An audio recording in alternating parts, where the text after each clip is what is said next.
Okay, so this is the glue that will really be good for this because it's Aleene's Tack-It over and over, and it says repositionable adhesive. I got this 4 ounce for $4.99 at Michael's. You can probably get it at Joann's too. So before I start gluing though, let me kind of show you what I've done just to get started. So I've laid out my quilt jacket, my jacket, so that I have the right front, and you want the right side up. You want that fuzzy side down. So I just went ahead and cut a few pieces, and I'll show you how I've done it. So I had a nice big piece of this, and so I just cut a little square, and I lined it up here on my edge, but then I kept pulling until my corner, can you see that? Yeah, until my corner was right in the curve of my neck. So that's the first one that I'm going to go ahead and glue down. Let me cut off my tip, and I'm just cutting a little bit of tip off. There we go. You don't need a lot of this. What I am going to do is I'm going to hold this in place with my hand here, and I'm just going to lift it so that I can put a few drops along those edges. Can you see that? And then I'll go ahead and just push that down. Now, I especially like to do my edges because right here is where they'll flop up. But this one, you could just put a little tack on your fabric and push it down. You don't need to tack the whole thing, just a little bit. And this does wash out. It's really nice. So then the next one I went ahead and did, I think I did this one, and you'll see these are rough edges. I haven't folded them, I haven't sewn them, but when I put them on top, when I put them on the next one, I don't put it right up, I don't butt it right up, but I layer it just a little bit, like maybe 1/4 of an inch. Because this is where I'm going to seam pretty close to the top of this red one, and I do a zigzag stitch. So then the next one I have is, actually, gosh, I don't remember how I did it. Yeah, I'll put that one next, and then, I don't remember how I had it. That's okay. I'm not too worried about it. I'm going to go ahead and put this one next, and again, I cover just a little bit of this edge and a little bit of this edge. And then this, once we get this sewn down, and you'll see, we'll go in here and cut this away before we put the bias tape on. And I am going to show you how to make your own bias tape, but you can go to Joann's and buy bias tape. I'd get a wider bias tape because we will want to cover all of our edges, but I will show you how to do that. So again, I'm going to lift up, can you see that? I'm going to lift up this side, and I'm going to go ahead and put just a few little drops there, and maybe a few little drops here, and then I'll push it down, and I haven't glued this one, so I'm going to put a few drops on this one too. There we go. And it'll poop out. That's okay. Not a big deal. So then I'm going to go ahead and do this red one, and I just put a couple drops in the corner, and maybe since this is a long one, I'll put a few there so you can see. So then I'm going to push that down.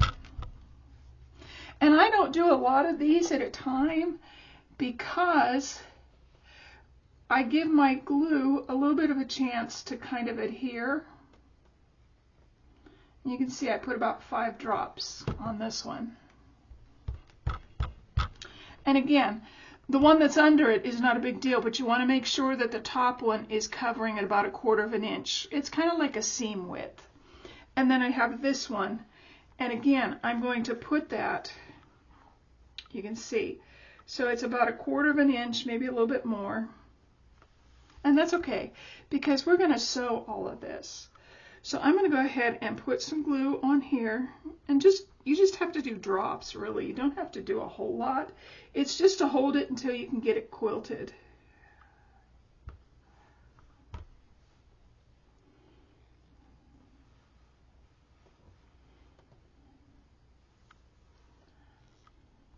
Oops, that was quite a bit.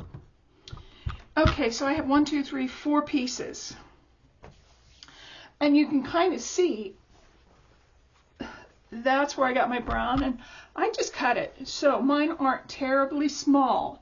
This is about a 4 by 3, about a 4, and this is the longest piece I have, which it's not a big deal. It's probably about 5.5 inches by 4.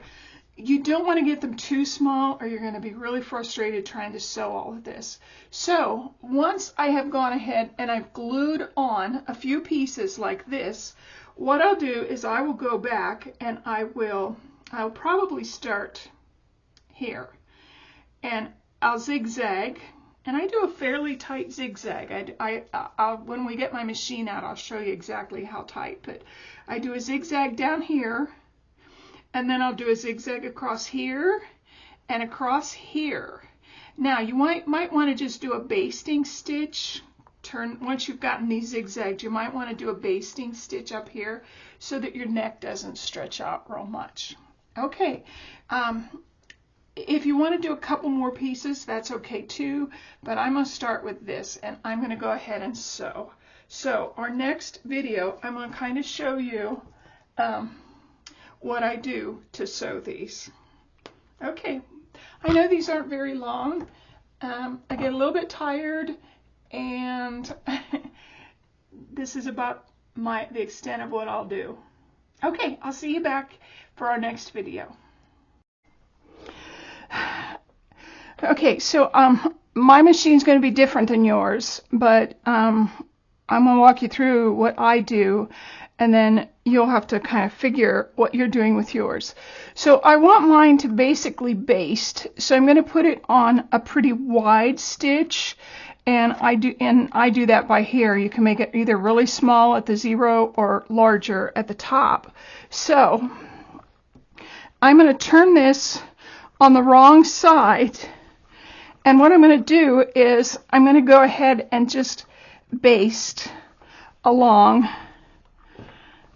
the top of my neckline. So I'm going to drop my feed, and let me check. Okay, we're ready. Let me find everything. Sorry.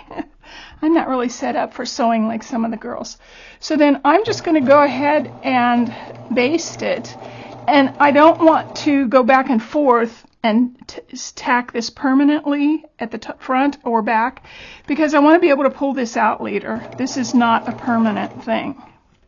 It's just to keep it from kind of getting too big. And you can, while you have your machine set up here, you can go around the whole thing and kind of go ahead and get this seam line set. I don't have any patches on the other side, but I'm going to go ahead and finish this because as I work with it, it'll stretch and get funny. So this will keep that from happening. So go ahead and do this. And again, I'm not going to tack it at the end. I'm just going to finish it. And usually when you start and stop a stitch, you go back and forth a couple times. Let me lift that up just a little bit more and cut it off. I really like my Bernina.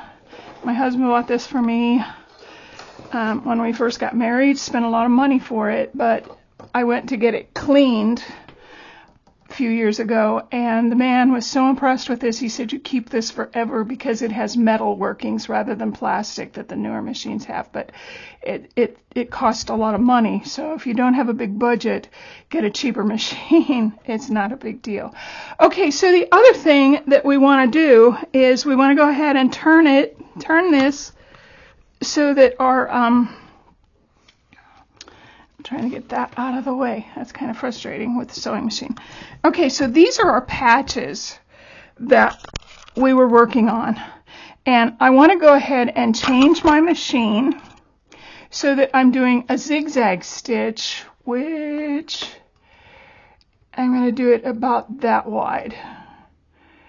And It's been so long since I've done it, and I'm gonna make my stitches pretty close together, about maybe a 2, I think.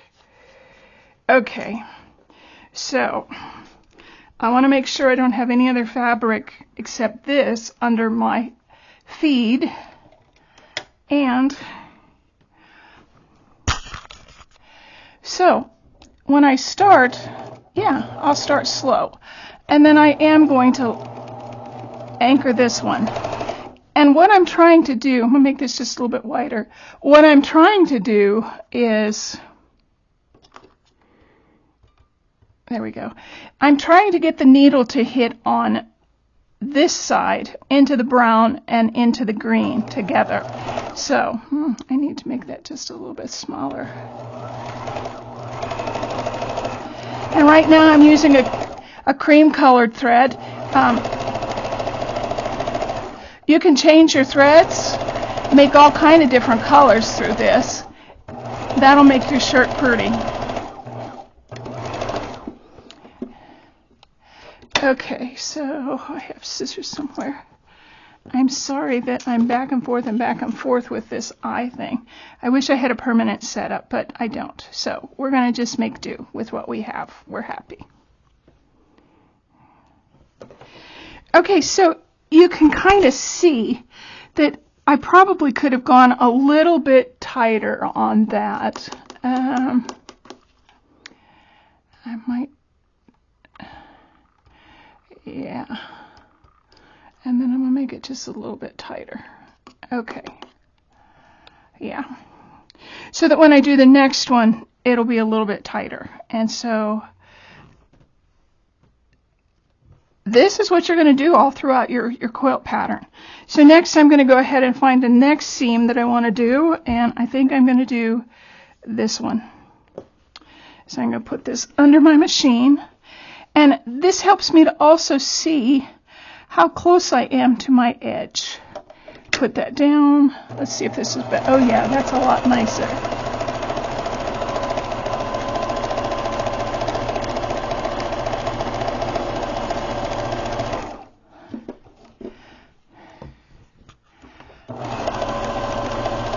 And it's slow going.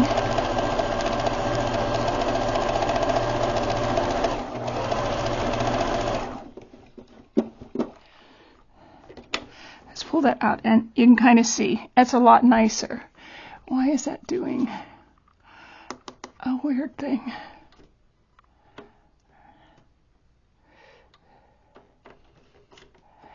Okay, I actually did a design which I didn't expect to do, but I changed it, so I think the next one will be just plain zigzag, which if you have a fancy machine and you know how to run it, go ahead.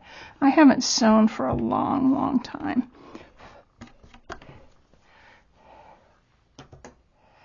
I'm tickled to be sewing again, though.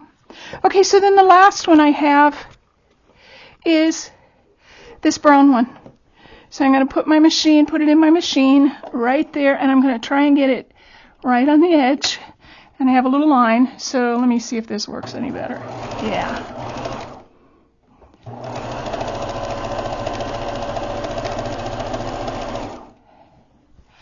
Make sure I don't have any other fabric but this under there.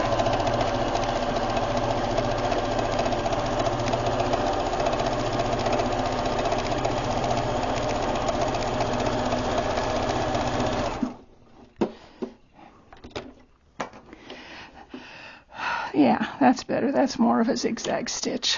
I have different stitches I can do up here, and I had it moved, so I don't want to do that.